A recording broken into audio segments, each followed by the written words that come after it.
नमस्कार, स्वागत है आप सभी का कृषि समाचारों के आज के अंक में। सबसे पहले नजर आज की खास खबरों पर। प्रधानमंत्री ने गोरखपुर में किया उर्वरक संयंत्र और एम्स का शिलान्यास। दाल और अनाज की महंगाई ने सरकार की चिंता बढ़ाई। जीएसटी पारित होने से बढ़ सकते हैं चाय के दाम। राज्य जरूरी खाद्य वस्तुओं से हटाए कर केंद्र। अगस्त में बकरियों को जरूर लगवाएं पीपीआर टीका। और किसानों का गुरु बन रहा है ये नया ऐप। अब समाचार विस्तार से। प्रधानमंत्री नरेंद्र मोदी ने गोरखपुर में एक उर्वरक संयंत्र के पुनरुद्धार और अखिल भारतीय आयुर्विज्ञान संस्थान एम्स की स्थापना के लिए शिलान्यास किया। उर्वरक संयंत्र के पुनरुद्धार से 4000 लोगों को रोजगार मिलेगा और उत्तर प्रदेश में किसानों को पर्याप्त मात्रा में उर्वरकों की आपूर्ति सुनिश्चित होगी। यहाँ fertilizer corporation of India limited FCIL का संयंत्र 1990 के दशक से बेकार पड़ा है। इसका पुनरुद्धार 6000 करोड़ रुपए की अनुमानित लागत से सार्वजनिक क्षेत्र की इकाइयों के लिए एक विशेष उद्देश्य इकाई के जरिए किया जाएगा। इस विशेष उद्देश्य निकाय के लिए NTPC कोल इंडिया और Indian oil corporation limited IOCL ने एक संयुक्त उद्यम बनाया है। उर्वरक कारखाने के पुनरुद्धार के लिए जल्दी ही निविदा जारी की जाएगी ताकि ठेकेदार को चुना जा सके। एक प्रस्तुति में कहा गया कि संयंत्र के पुनरुद्धार से राज्य के कुशल श्रम बल को 3 से 4000 रोजगार मिलने की उम्मीद है और किसानों को आसानी से यूरिया उपलब्ध हो सकेगी। देश का यूरिया उत्पादन वित्त वर्ष 2016-17 में बढ़कर 2.5 करोड़ टन तक पहुंचने का अनुमान है, जो कि 3.2 करोड़ टन की सालाना मांग से अभी भी कमतर है। शेष मांग आयात के जरिए पूरी की जाएगी। सरकार आयात और घरेलू उत्पादन में इजाफा कर दालों की आपूर्ति बढ़ाने के लिए बहुआयामी रणनीति पर काम कर रही है। दालों का सालाना उत्पादन पिछले कई वर्षों से 1.7 से 2 करोड़ टन के स्तर पर बना हुआ है। घरेलू उत्पादन बढ़ाने और न्यूनतम समर्थन मूल्य और बोनस की समीक्षा करने के लिए सरकार ने एक उच्चाधिकार प्राप्त समिति का गठन किया है। इस समिति द्वारा अगले कुछ सप्ताह में अपनी रिपोर्ट सौंपे जाने का अनुमान है। समिति दलहन के MSP और सरकार द्वारा समय समय पर किसानों को अधिक दालें उगाने के लिए प्रोत्साहित करने की खातिर दिए जाने वाले बोनस समेत कई मुद्दों पर विचार करेगी। भारत में अब तक दालें गैर प्रमुख फसलें रही हैं, जिन्हें मुख्य रूप से असिंचित इलाकों में उगाया जाता है और किसान इन पर ज्यादा ध्यान नहीं देते हैं। देश में लोगों की आय का स्तर बढ़ रहा है, जिससे दलहन की प्रति व्यक्ति खपत में तेजी से इजाफा हो रहा है। लेकिन देश में दालों की मांग जितनी पैदावार नहीं होती है, वैश्विक स्तर पर हर साल दालों का अधिशेष भी महज 1.5 से 1.7 करोड़ टन होता है, जिसमें भारत संभवतः सबसे बड़ा खरीदार है। वस्तु एवं सेवा कर GST के लागू होने से चाय के दाम 6 से 8% बढ़ सकते हैं। GST का मकसद पूरे देश के उपभोक्ता बाजार में एकरूपता लाना है। इस समय चाय कारोबार बागान उद्योग के तहत आता है। इसे करों से छूट मिली हुई है। इसे सड़क पर उपकर, शिक्षा उपकर जैसे अनिवार्य केंद्रीय करों के अलावा केवल 5 से 6% राज्य मूल्य संवर्धित कर वैट देना पड़ता है। हालांकि GST में न्यूनतम कर 12% होगा, जिससे विशेष रूप से आढ़तियों और पैकेट तैयार करने वाले उद्यमियों की लागत बढ़ जाएगी। वे बढ़ी लागत का बोझ उपभोक्ता पर डाल सकते हैं। प्रस्तावित GST में ये राज्य नीलामी के लिए अलग दर तय नहीं कर पाएंगे, जिससे न केवल कीमतों में बढ़ोतरी होगी बल्कि चाय की नीलामी कम आकर्षक हो जाएगी। दूसरी ओर भारतीय चाय बोर्ड देश भर में नीलामी शुरू कर नीलामी के भागीदारों की तादाद बढ़ाने की कोशिश कर रहा है। इसके अलावा इस उद्यम को सेवा कर से छूट मिली हुई है और बिक्री न होने पर अंतर्राज्यीय परिवहन के लिए कोई केंद्रीय कर नहीं लगाया जाता है। हालांकि GST मॉडल में ऐसी आवाजाही पर 1% कर लगेगा। उपभोक्ता मामले, खाद्य एवं सार्वजनिक वितरण मंत्रालय ने बयान में कहा कि खाद्य तेल और अन्य आवश्यक खाद्य वस्तुओं की उचित मूल्य पर आपूर्ति सुनिश्चित करने के लिए केंद्र ने राज्यों से आवश्यक खाद्य वस्तुओं से सभी स्थानीय कर समाप्त करने को कहा है। उपभोक्ता मामलों के सचिव ने राज्यों के मुख्य सचिवों को लिखे पत्र में कहा है कि वे तत्काल आधार पर बाजार में हस्तक्षेप करें और प्राथमिकता के आधार पर MPMC कानून की समीक्षा कर आवश्यक वस्तुओं को प्राथमिकता के आधार पर गैर सूचीबद्ध करें, जिससे किसान अपनी उपज की बिक्री अपनी पसंद के स्थान पर कर सकें। भेड़ बकरियों में फैलने वाली पेस्ट डेस पेटिस रूमिनेट्स PPR बकरी प्लेग के नाम से जाना जाता है। यह एक विषाणु जनित रोग है। भेड़ बकरियों में यह रोग होने से पशुपालकों को काफी आर्थिक नुकसान होता है। हर वर्ष भारत सरकार द्वारा पीपीआर नियंत्रण कार्यक्रम के तहत निःशुल्क भेड़ बकरियों को इसका टीका भी लगाया जाता है।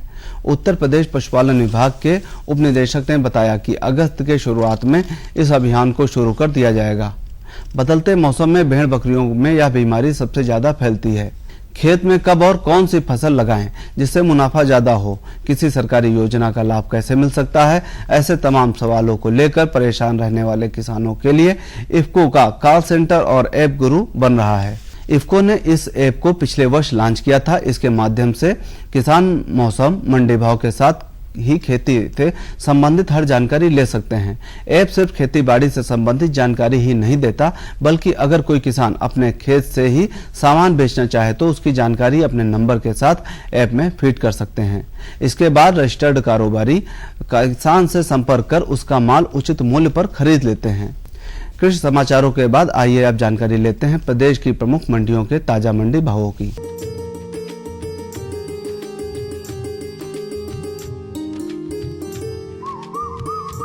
आज सबसे पहले बात करते हैं गेहूं के औसत भाव की। लखनऊ की मंडी में गेहूं 1660 रुपए प्रति क्विंटल, कानपुर की मंडी में 1680 रुपए प्रति क्विंटल, बरेली की मंडी में 1700 रुपए प्रति क्विंटल और वाराणसी की मंडी में गेहूं का औसत भाव 1670 रुपए प्रति क्विंटल रहा। बात अगर चावल के औसत भाव की करें तो लखनऊ की मंडी में चावल 2350 रुपए प्रति क्विंटल, कानपुर में 2420 रुपए प्रति क्विंटल, बरेली में 2350 रुपए प्रति क्विंटल और वाराणसी में चावल का औसत भाव 2370 रुपए प्रति क्विंटल रहा। बात अगर अरहर की औसत कीमतों की करें तो लखनऊ की मंडी में अरहर 8660 रुपए प्रति क्विंटल, कानपुर में 8800 रुपए प्रति क्विंटल, बरेली में 8850 रुपए प्रति क्विंटल और वाराणसी की मंडी में अरहर का औसत भाव 8670 रुपए प्रति क्विंटल रहा। गुड़ की औसत कीमतों की बात करें तो लखनऊ की मंडी में गुड़ 3460 रुपए प्रति क्विंटल, कानपुर में 3500 रुपए प्रति क्विंटल, बरेली में 3590 रुपए प्रति क्विंटल और वाराणसी की मंडी में गुड़ का औसत भाव 3500 रुपए प्रति क्विंटल रहा। सब्जियों में टमाटर पर नजर डालें तो लखनऊ की मंडी में टमाटर 2700 रुपए प्रति क्विंटल, कानपुर में 3000 रुपए प्रति क्विंटल, बरेली में 3200 रुपए प्रति क्विंटल और वाराणसी में टमाटर 3300 रुपए प्रति क्विंटल के औसत भाव से बिका। इसी तरह सब्जियों में प्याज के औसत भाव की बात करें तो लखनऊ की मंडी में प्याज 1050 रुपए प्रति क्विंटल, कानपुर में 1160 रुपए प्रति क्विंटल, बरेली में 1060 रुपए प्रति क्विंटल और वाराणसी में 1100 रुपए प्रति क्विंटल प्याज का औसत भाव रहा। बैंगन की औसत कीमतों की बात करें तो लखनऊ की मंडी में बैंगन 1600 रुपए प्रति क्विंटल, कानपुर में 1760 रुपए प्रति क्विंटल, बरेली में 1680 रुपए प्रति क्विंटल, वाराणसी की मंडी में बैंगन का औसत भाव 1720 रुपए प्रति क्विंटल रहा। और अब एक नजर आलू के औसत भावों पर। लखनऊ की मंडी में आलू का भाव 1600 रुपए प्रति क्विंटल, कानपुर में 1540 रुपए प्रति क्विंटल, बरेली में 1460 रुपए प्रति क्विंटल और वाराणसी की मंडी में आलू का औसत भाव 1530 रुपए प्रति क्विंटल रहा। तो ये थे आज के कृषि समाचार और मंडी भाव। कल के अंक में हम फिर आपके लिए लेकर आएंगे कृषि जगत से जुड़ी नई नई जानकारियां और मंडी भाव। तब तक के लिए दीजिए अनुमति। नमस्कार। और बताओ। बस। अरे ये क्या भैया जी, बस इतनी सी रासायनिक खाद? किसानी छोड़ रहे हो क्या? किसानी नहीं, नादानी छोड़ रहे हैं। मिट्टी की जांच कराई है। अब तो लालाजी जितनी जरूरत है उतने ही उर्वरक खेत में डालेंगे। हाँ, किसान भाई आज ही अपने जिले की नजदीकी भूमि परीक्षण प्रयोगशाला में मिट्टी की जांच जरूर करवाएं और मिट्टी में पोषक तत्व, नमी व पौधे के विकास को देखते हुए केवल जरूरत के अनुसार ही पोषक तत्व डालें। और हाँ, मिट्टी में गंधक, जस्ता, बोरोन जैसे सूक्ष्म पोषक तत्वों का पता लगाना भी न भूलें। उर्वरक और जैविक खाद के सही उपयोग से भूमि का उपजाऊपन बनाए रखें, उत्पादकता बढ़ाएं, खर्चा घटाएं और बहुमूल्य विदेशी मुद्रा बचाने में भी सहयोग दें। और हाँ, धीमी गति से नाइट्रोजन उपलब्ध कराने वाले उर्वरकों जैसे नीम लेपित यूरिया को प्राथमिकता दें और यूरिया का पत्तों पर छिड़काव करें। अरे वाह, तू तो सचमुच समझदार हो गया रे। अधिक जानकारी के लिए संपर्क करें जिला कृषि अधिकारी या किसान कॉल सेंटर। नई तकनीक सभी को अच्छी लगती है।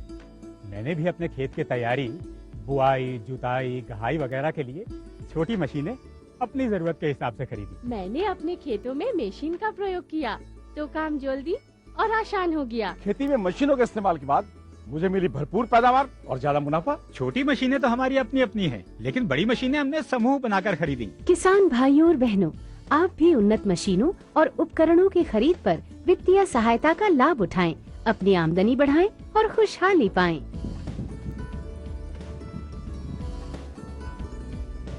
हो गया।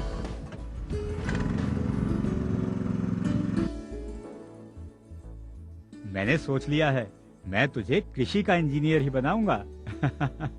नई मशीनें, नए उपकरण आए आपके द्वार, ले लो इनसे अब खूब खुशी और पैदावार। जी जी जी। किससे बात कर रहे थे इतना हंस हंस कर? किसान कॉल सेंटर में विशेषज्ञ से खेती के बारे में सलाह ले रहा था। सुबह भी रात को भी? किसान कॉल सेंटर सुबह 6 बजे से रात को 10 बजे तक खुलता है। रविवार को भी? साल के 365 दिन खुलता है। पर तुम ये सब क्यों पूछ रही हो? मैं तो कुछ और ही समझी थी। कृषि संबंधी समस्याओं का अपनी भाषा में तुरंत समाधान पाने के लिए पूरे भारत में किसी भी फोन से राष्ट्रीय हेल्पलाइन नंबर 1800-180-1551 पर संपर्क करें।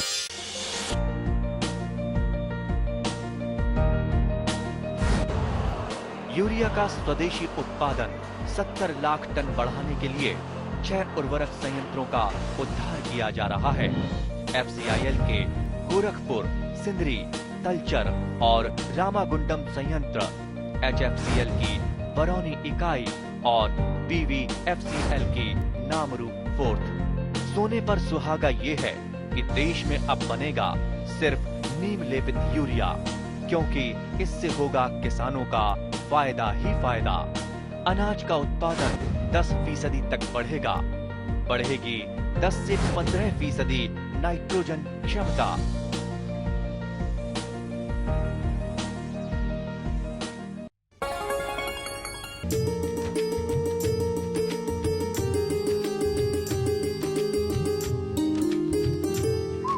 कृषि समाचार के बाद एक बार पुनः आपका कृषि दर्शन कार्यक्रम में स्वागत है। बहनों भैयों, कहते हैं कि वर्षा जल का संचय, भरे रहे ताल, न पड़े सूखा न रहे अकाल। अगर हम सूखा एवं अकाल जैसी प्राकृतिक आपदाओं से बचना चाहते हैं तो बहनों भाइयों, हम सभी को वर्षा जल का संचय करना चाहिए। ये तो थी वर्षा जल के संचय की बात। अब बहनों भाइयों, आज हम आपको जानकारी दिलवाने जा रहे हैं मोटे अनाज की खेती, और इस विषय पर जानकारी देने के लिए आज हमारे बीच में उपस्थित हैं कृषि भवन लखनऊ के अपर कृषि निदेशक डॉक्टर राजा सिंह जी। डॉक्टर साहब, आपका स्वागत है। डॉक्टर साहब, सबसे पहले हम ये जानना चाहते हैं कि ये मोटे अनाज का महत्व हमारे लिए और हमारे किसान भाइयों के लिए क्या है? जी, बहुत अच्छा प्रश्न किया सुनील भैया। किसान भाइयों, आप लोग जान रहे हैं कि बहुत पहले जो हम लोग खेती करते थे उसमें मोटे अनाज हमारी खेती में बहुत ज्यादा बोए जाते थे, लेकिन बीच में जो धान और गेहूं का जो फसल चक्र आया उसने ऐसा कर दिया कि बिल्कुल ये सारे मोटे अनाज की खेती एकदम गायब हो गई। लेकिन एक समय, एक लंबे अंतराल के बाद फिर ऐसा महसूस हुआ कृषि वैज्ञानिकों को, कृषि अधिकारियों को कि नहीं, मोटे अनाज की खेती करना बहुत जरूरी है, और इससे जहां हमारा एक न्यूट्रिशन, जहां हमारा पोषक तत्व इससे मिलेगा, उससे कहीं ज्यादा हमें खेती करने से लाभ भी होगा। इसलिए किसान भाइयों, अगर आप अपने यहाँ खेती खरीफ की करने जा रहे हैं, उसमें मोटे अनाजों की रूपरेखा बनाई होगी, तो उसमें जो हमारे ये मोटे अनाज हैं उनका हम थोड़ा सा आपको जो महत्व की बात है उसमें, जैसे हम देख रहे हैं कि गेहूं या धान की खेती है, चावल अभी हम खरीफ में ले रहे हैं, उससे अगर मुकाबला करें तो इन मोटे अनाजों से हमको भरपूर मात्रा में प्रोटीन, कैल्शियम और फास्फोरस मिलता है। तुलना के तौर पर अगर हम सामा की खेती को देखें तो इसमें हमको कैल्शियम बहुत ज्यादा मात्रा मिल रहा है। अगर हम 100 ग्राम सामा खाते हैं तो 121 मिलीग्राम हमको जो है इसमें कैल्शियम मिल रहा है जी। और इसी तरह से जबकि अगर चावल 100 ग्राम खाते हैं तो उसमें खाली 60 मिलीग्राम मिलता है। इसी प्रकार कोदो की बात करें तो उसमें हमको 27 मिलीग्राम जो है फास्फोरस मिल रहा है, जबकि चावल से मात्र 10 मिलीग्राम मिल रहा है।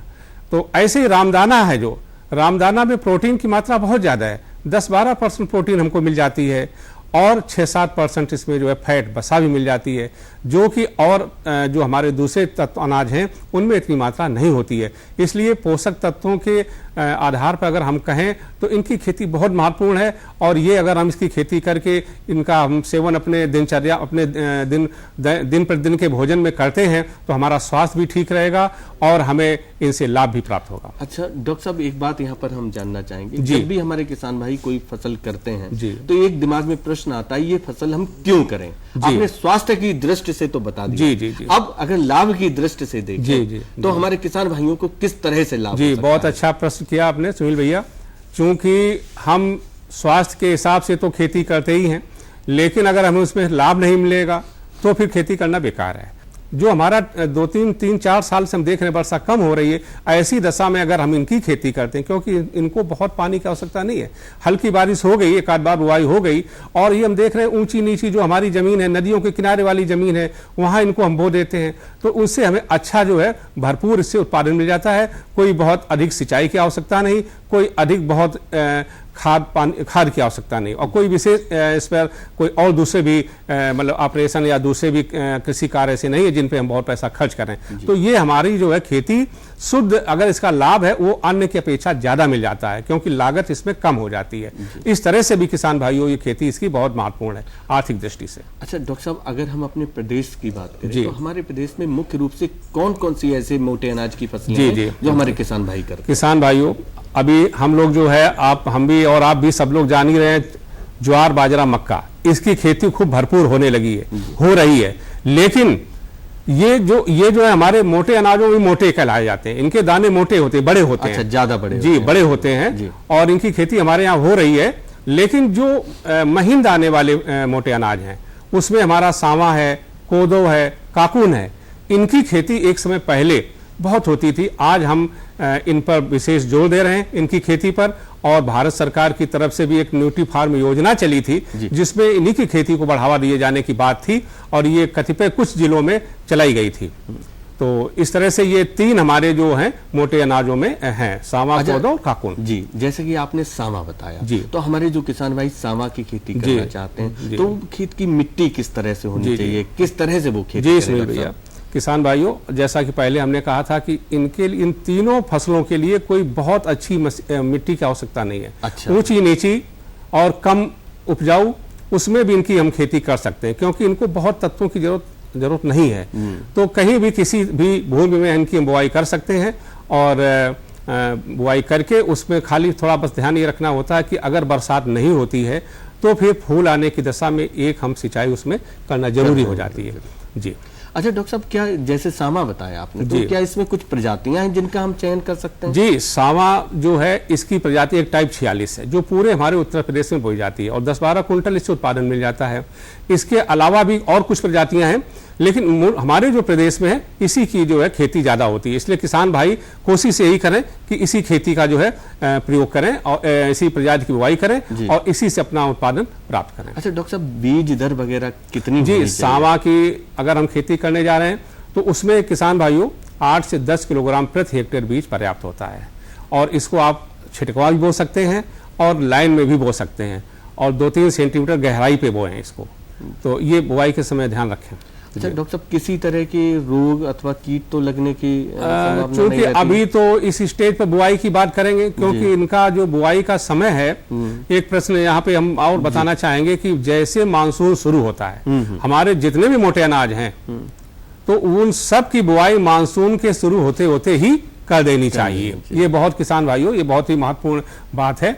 और उसके पहले ही अच्छा हो कि जुताई, एक जो है बड़े वो जो हमारा कल्टीवेटर है, मतलब होता है जिससे हम मिट्टी पलटने वाला हल, उससे अगर एक जुताई कर दें और फिर 2-3 जुताइयां जो है हम देसी हल से कर दें, हैरो से कर दें, तो उससे होता क्या है कि जब बरसात होती, मानसूनी बारिश होती है, तो उसमें पानी का जो संचयन है ज्यादा हो जाता है। अच्छा। और उसमें जब हम बोएंगे तो उसी नमी में हमारी फसल जो है चल जाएगी और पैदावार भी दे जाएगी।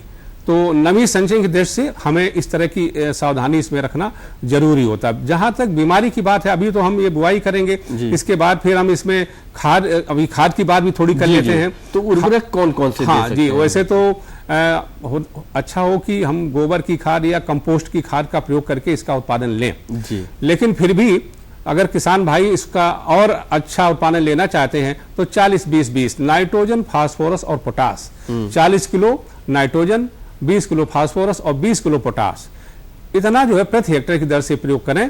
इसमें से बुआई के समय, चूंकि बुआई का समय चल रहा है, तो इसमें जो है आधा नाइट्रोजन और पूरा फास्फोरस और पोटास बुआई के समय भी दे दें। जो आधा नाइट्रोजन बचा है उसको बाद में 30-35 दिन की जब फसल हो जाए तब उसका प्रयोग कर दें टॉप ड्रेसिंग के रूप में। तो इस तरह से करने से जो हमारी फसल है सावा की, उसकी जो है बढ़वार अच्छी होगी और पैदावार भी अच्छी मिलेगी। अच्छा डॉक्टर साहब, जो हमारी ये मोटे अनाज की फसल है, इसकी पैदावार बहुत अच्छी हो तो इसके लिए क्या कुछ मुख्य ऐसी बातें हैं जो हमारे किसान भाइयों को आप बता दें? हाँ बिल्कुल, बहुत अच्छा प्रश्न है सुनील भैया। और किसान भाइयों को चाहिए कि इसका एक पहले से अपना कार्यक्रम बना लें कि हमारा ये खेत ऐसे हैं जो कि ऊंचे नीचे हैं और इसमें हमें इसकी खेती करना है। बीज की व्यवस्था पहले से वो कर लें, क्योंकि बीज की उपलब्धता थोड़ी इसकी कम रहती है। अच्छा। ये ढूंढना पड़ता पहले से कि बीज जो है, कहाँ पर इसकी खेती हो रही है। जैसे अब हमारे जो पूर्वांचल में नरेंद्र है, वहाँ पे कुछ खेती इसकी हो रही है। उधर जो है जो दूसरे हमारे रिसर्च स्टेशन झांसी में है, वहाँ पर इसका बीज मिल जा रहा है। कुछ और भी, तो वहाँ से मतलब कुल मिला के हमें इनके बीज की व्यवस्था पहले से कर लें। और मतलब इसमें बीज शोधन, एक प्रश्न बहुत अहम छूट गया है, बीज शोधन, क्योंकि इसमें बीमारी, जैसे आपने प्रश्न किया था कि बीमारी भी लगती है, तुलासिता है, कंडुआ है, तो ये बीमारी लगे, इनसे अच्छा है, इनसे बचाव के लिए हम पहले इनका बीज शोधन कर लें। उसमें जो है 2.5 ग्राम थीरम प्रति किलोग्राम बीज की दर से उसका प्रयोग कर लेते हैं। तो ये जो रोग जनित जितने ये वो बीज हैं वो सब ठीक हो जाते हैं। बीमारी होती है वो ठीक हो जाती, नहीं आती है। दीमक वगैरह लगता है तो बवेरिया बैसियाना का प्रयोग जो है 2.5 किलो प्रति हेक्टेयर की दर से हम प्रयोग कर लेते हैं, तो वो फिर हमारा दीमक नहीं लगती है। कीड़े वगैरह भी ज़्यादा इसमें कोई समस्या नहीं है, लेकिन वो बाद की स्टेज है। और अगर कहीं कुछ आता है तो फॉलीडाल डस्ट वगैरह उसमें प्रयोग करके हम जो है कीड़े का नियंत्रण कर लेते हैं। मतलब डॉक्टर साहब जो आपने बताई, अगर इन सावधानियों को बरतें तो हम पैदावार अच्छी कर सकते हैं। बिल्कुल सर। बहनों भाइयों, जैसा कि डॉक्टर साहब ने बताया कि हम किस तरह से मोटे अनाज की खेती करें, डॉक्टर साहब ने जो बातें बताई उस पर आप अमल करेंगे तो निश्चित रूप से लाभान्वित होंगे।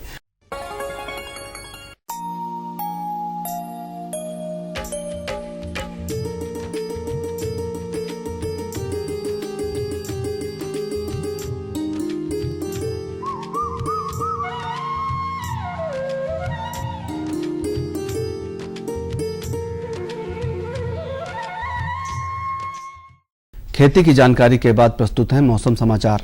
बीते सप्ताह के दौरान आसमान में बादल छाए रहे। दिन का अधिकतम तापमान 28.6 से 36.2 डिग्री सेल्सियस तथा न्यूनतम तापमान 21.3 से 25.9 डिग्री सेल्सियस रहा।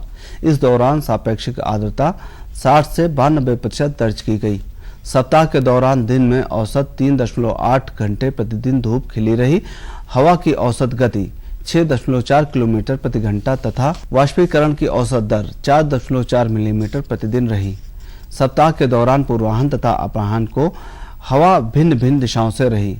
आने वाले दिनों का न्यूनतम तापमान 24 डिग्री सेल्सियस और अधिकतम तापमान 31 डिग्री सेल्सियस रहने का अनुमान है। हवा की गति 13 किलोमीटर प्रति घंटा और दिशा दक्षिण दक्षिण पूर्व की रहेगी। प्रदेश के अधिकतर हिस्सों में हल्की तेज वर्षा का अनुमान है। किसान भाइयों, ये थे मौसम समाचार और कुछ और नई जानकारियों के साथ अगले अंक में फिर उपस्थित होंगे। तब तक के लिए नमस्कार।